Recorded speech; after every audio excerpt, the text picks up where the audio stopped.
Sarah is 6 years younger than her cousin. In 3 years' time, their total age will be 34 years. How old is Sarah right now? Okay, right now means not in 3 years' time, but right now.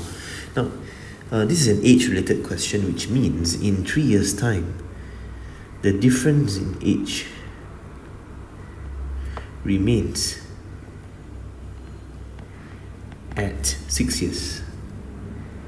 Because the difference in age between two persons in terms of years will never ever change. Alright, so what we can do is we can draw a model for Sarah and a cousin. For Sarah, we will draw one box like this. For cousin, one box plus 6 years. And the total in 3 years' time will be 34.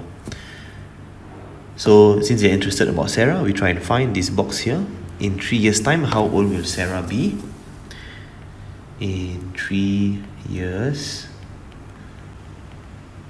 time. Okay, so 34 minus 6, that will give us 28, and then 28 divided by 2, we'll get 14. So let me explain. 34, take away the 6, you'll get 2 equal units, and you divide that by 2, you get 14. So in 3 years' time, Sarah will be 14 years old. So how old is Sarah right now? 14, take away that 3 years. Okay, right now she will only be 11 years old. 11 years old.